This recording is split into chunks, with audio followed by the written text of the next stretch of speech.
Okay, so we have the center negative 3, 7, comma 3 because of my recording was stopped, and the radius of 5. Okay.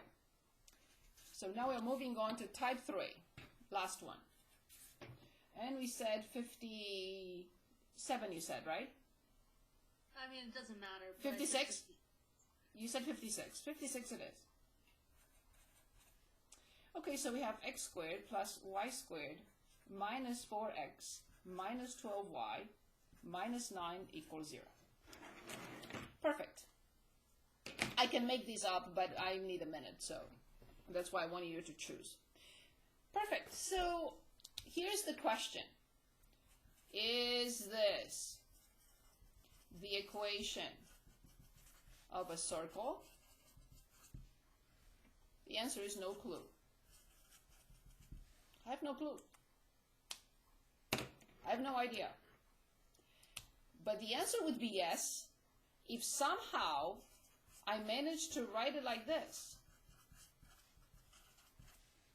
If I manage to rearrange this whole thing like this, then I would say yes. If I'm able to identify the center and the radius, I would say definitely yes. But I don't know at this point. But what I do know from our previous experience in the last few months, a month and a half I should say, is that there was a method in solving. We had 4 methods of solving quadratic equations. And I said it specifically one of them is not useful here, because it alone didn't solve the problem. I had to go back and use another method at the end, because it couldn't solve the problem by itself. But I said we needed for this. Does anyone remember which method I keep saying I will solve the quadratic equation using it only if you force me to? Otherwise, thank you. Say it again. Difference of squares? No, that's not a method. Oh. No, not the method. It's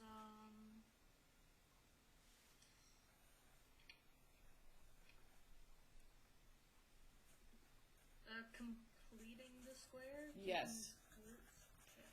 This is the one that I said to solve a quadratic equation, not really. It can't do the job alone.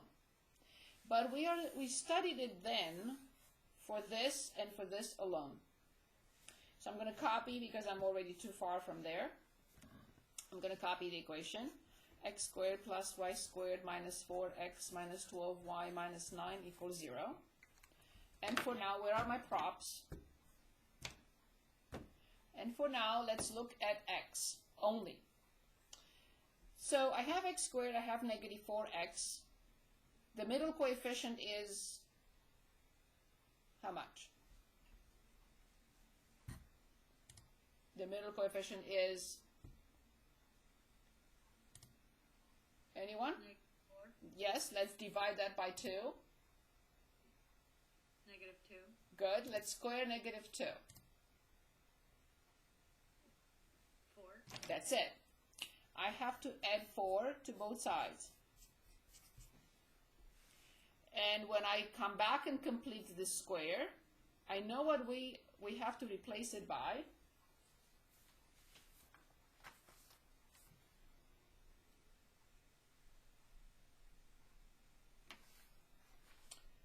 In a minute, okay? Now let's only look at y.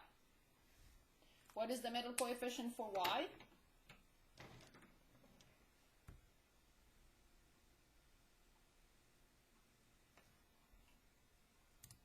Middle coefficient for y is? Anyone? -12. Good. Divide that by 2. -6. Good. Let's square -6. Remember, it has to be a positive number. 36. Very good. Remember, I have to add to the left-hand side and to the right-hand side. Good. I'm going to rewrite it just to make it even more clear. So x squared had negative 4x and we added a 4, plus y squared had a negative 12y and had a positive 36. All terms are accounted for. 1, 2, 3, 1, 2, 3. Now I will move negative 9 to the other side. I have a 4 and a 36, which is 40, plus 9, again 49. We are getting there. So if you look carefully, I already have this. Now I have to complete the square for y, and I have to complete the square for x. So what does this represent? What does this represent? And then 49. And then we are ready to identify the center and the radius.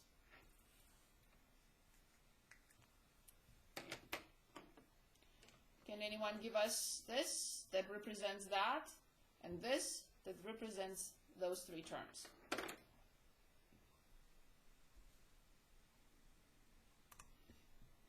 X minus 2 squared.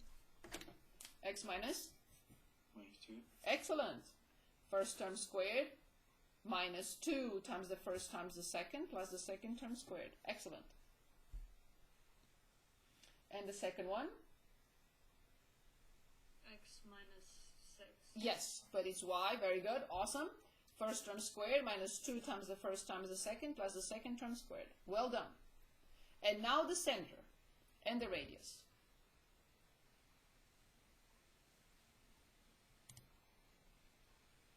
Positive 2 and positive 6. Very good. 2 comma 6. And the radius? Is 7. It is 7. Very good. Good pick. Do we think we want another one, or we start chapter 3?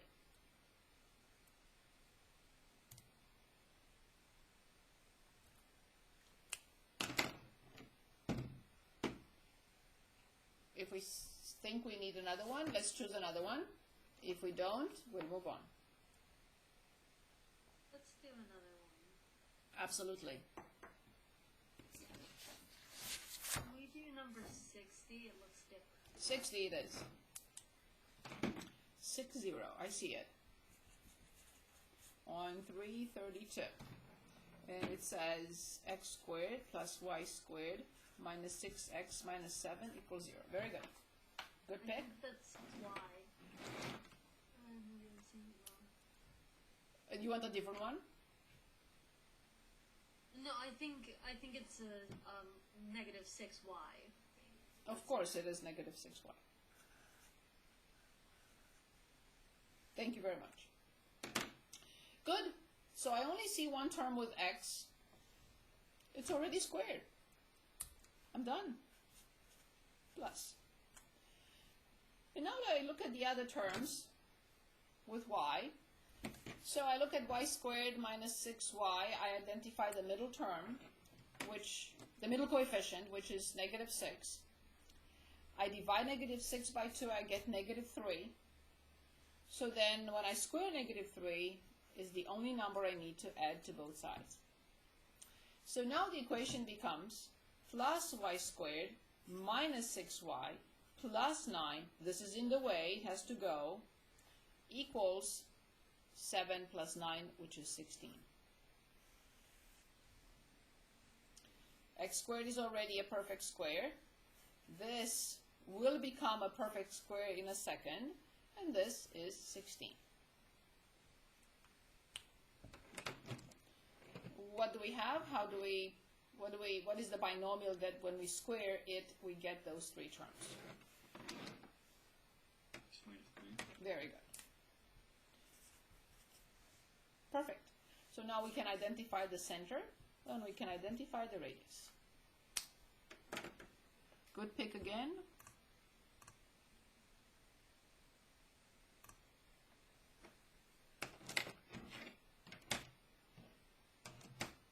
Can anyone give us the center?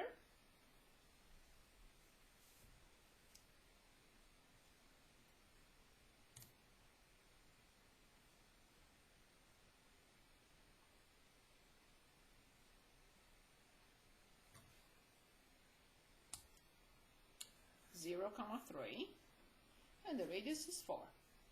Let's graph it this time, just one more. 0 for x, 3 for y. That's the center. I need to create 4 points around the center in order to be able to graph this circle. 1, 2, 3, 4. They have to be 4 units away. 1, 2, 3, 4. 1, 2, 3, 4. And 1, 2, 3, 4. You would make me very happy if you'd say that this is a circle. I'm kidding, you don't have to. I know it's not, but that was the best I could do. And all points on this graph have to verify the equation x squared plus y minus 3 squared equals 16.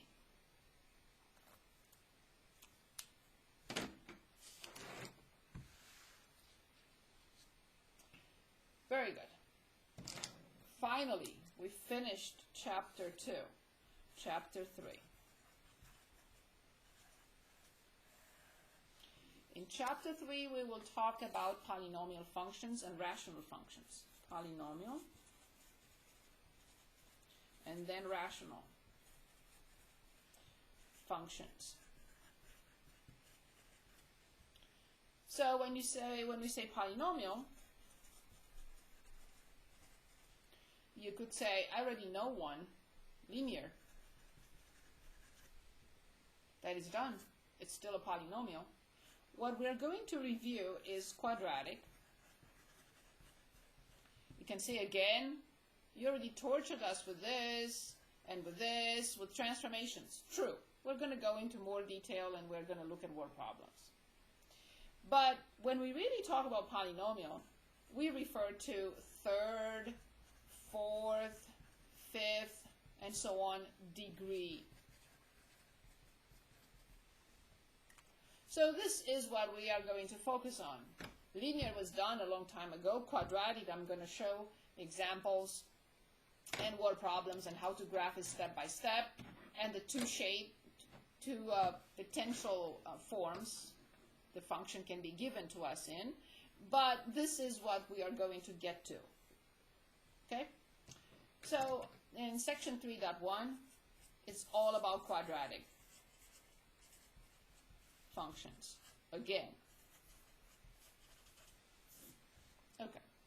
So first let's establish a few things from the very beginning. One of them is the quadratic function can be given to us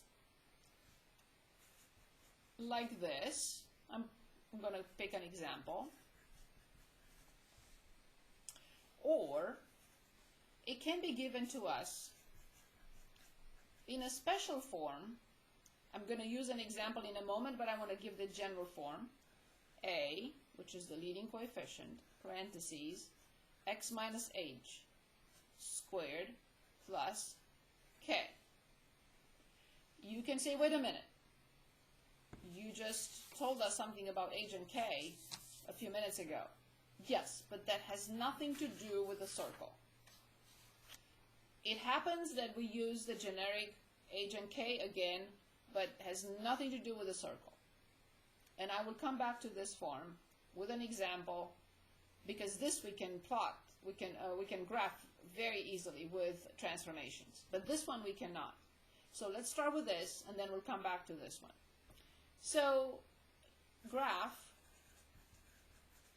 f of x equals x squared minus 6x plus 8. This is our target for the next few minutes.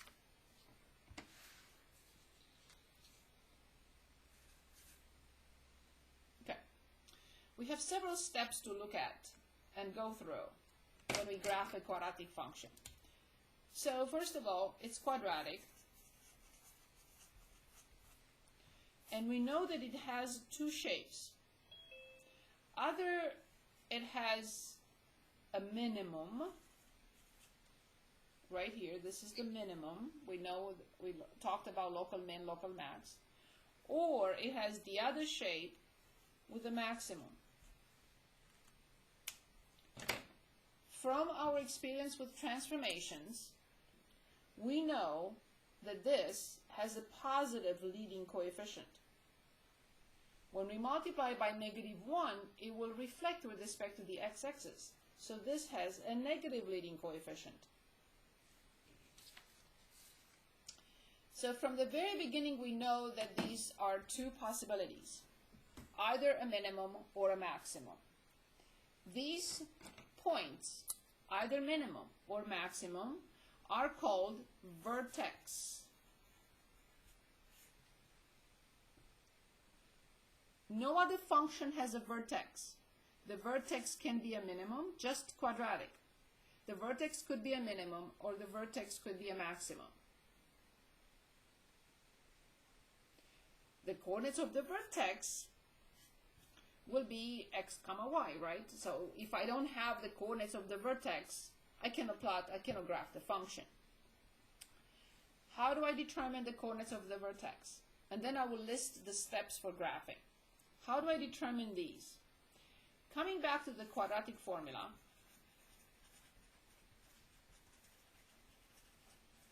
and you can say, well, you're jumping ahead, you're jumping around, what is this? What are you doing? Why are you talking about quadratic functions and then you come back to quadratic formula? Just to connect to the topics. It will be easier to remember. So with the quadratic formula for ax squared plus bx plus c equals 0, the quadratic formula is this: -b plus or minus the square root of b squared minus 4ac over 2a. The reason I went back to the quadratic formula is this, just this, is the x of the vertex. Easy to remember. -b over 2a. Also from the quadratic formula, this is a very important quantity. Just what is under the square root, the radicand. This is called discriminant. And we talked about the discriminant some time ago. And I'll refresh your memory why this is important in a minute. So once you remember the quadratic formula, you should have no difficulties remembering the x-coordinate of the vertex. How do I determine the y-coordinate of the vertex? I plug in the function. So this is f of this number, -b over 2a. Finally, these are all preliminaries before we start graphing. The discriminant. Remember, we looked at 3 different situations. And the discriminant tells us which situation is what. And we have other indications as well. So let's suppose we're talking about a minimum. So here's a minimum situation when the function crosses the x-axis twice in 2 different distinct points. This one is another situation when there is only one common point with the x-axis. And this one, when there is none, no x-intercept whatsoever. This is all about the discriminant. Here, b squared minus 4ac is a positive number. That's why we get 2 different distinct solutions. This one is when b squared minus 4ac is 0. We only get one, just the vertex, nothing else. And this one is when b squared minus 4ac is less than 0. Since this is less than 0, the square root from a negative number doesn't exist. It's not a real number. Okay, this was all preliminary for, and now we are ready to start. And in step 1, shape. So when I'm asked to graph based on given steps. And this is the first step.